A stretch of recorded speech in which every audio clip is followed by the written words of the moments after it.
Well, Chris, you've been at this club a long time, haven't you? Highs and lows. Just Yep. a bit of perspective where we're at the moment.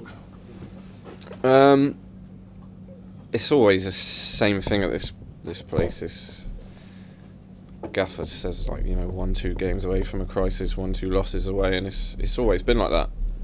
But it's part and parcel playing for a club like this. I know it myself. It's probably 10 times more than the majority of the lads here from the first spell in my club at this club, and that was way worse than, you know, what everyone could have imagined at that point. It was difficult, but it's set me up nice for the rest of my career, to be fair. It's kept me mentally strong and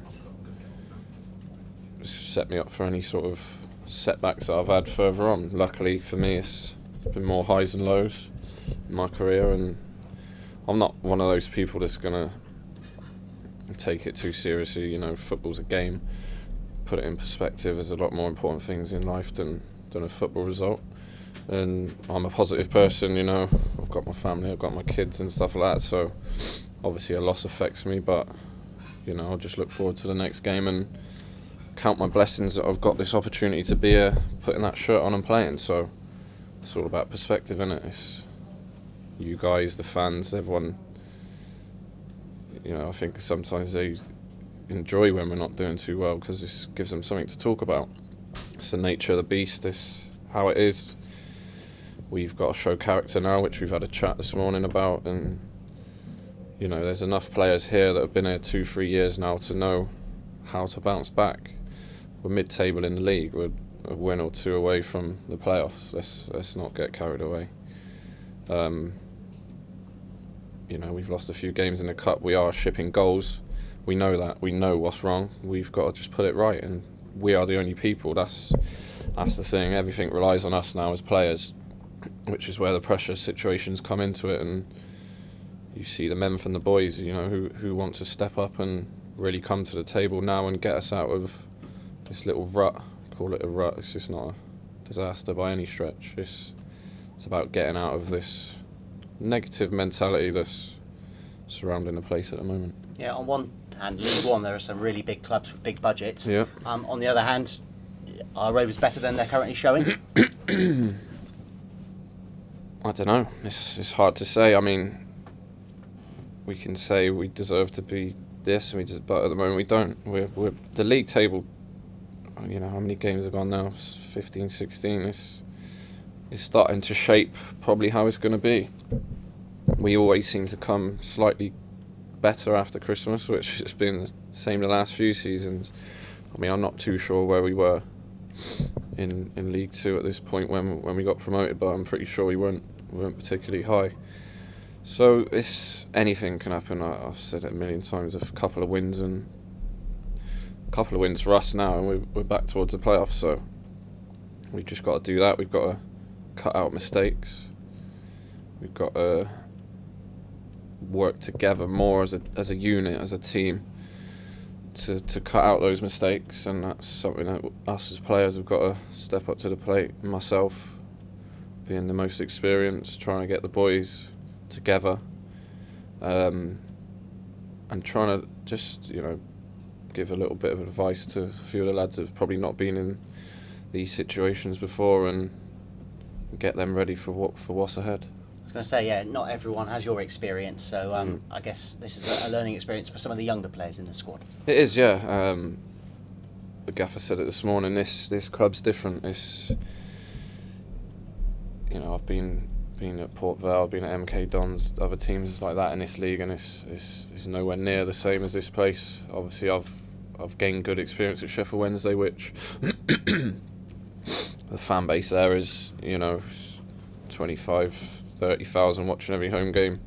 When I was there, they were in League One. That there was not one happy fan at all, and I think that's helped me playing in that team, and obviously getting promotion there has helped because the pressure there every week was double what it is here. You know, there's 5 times as many people watching games that they're used to seeing Premier League football. So that's set me up nice. Obviously, I've been at Rovers before when we've been probably at an all-time low when we got relegated, and it was hard that season, especially playing at home when your own fans are booing you. it's difficult. Me being a fan, I wouldn't have been one of those fans booing, but it's part of the game, and you have to, as a player, it makes you so strong to still go and get on the ball and want to play, and that's what we need from all our players at the moment to get us out of this little tricky situation we're in. Thank you. Chris, how does this sort of little blip at the moment compare to other pressure you faced so far in your time at Rovers? Is it up there at all, or is it not? Nah, I think people are, because we've done so well lately, it seems like the gaffer said this morning, we've won 50 out of 75 home games or something like that, which would be in the top 5 in the whole of England. So when we do lose at home now, especially at home, it seems that much worse because fans are used to seeing us win, and we've created that atmosphere ourselves by how good we've been in the past 3 seasons. So if you compare this to 4 or 5 seasons ago, how far we've come is 10 times what the club was at then. But the club just creates, everyone from top to bottom at this place kind of creates a little bit of pressure when you have a few losses, and it sort of does get a bit carried away. But it's always been like that since I've been here. And like I say, what you've got to look at is we're mid-table. We're a couple of wins away from being in a very nice position. There's loads of games coming up over Christmas. Pick up a couple of wins and everyone's happy again. Obviously we've got to cut out mistakes, which I've said. We've got to cut out conceding so many sloppy goals. Teams aren't working hard to score against us at the moment. We're gifting teams goals with our decision making, with our defending. And that's got to stop.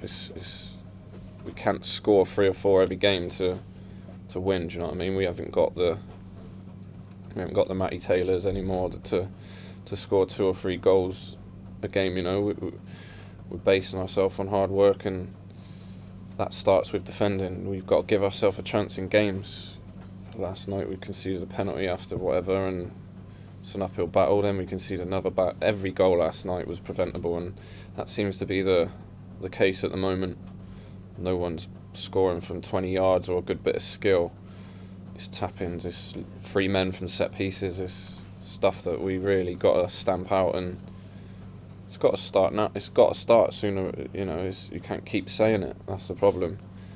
Someone's got to step up and be that player that's going to go, right, come on, we've got to defend better here. We've got to stop conceding so many goals.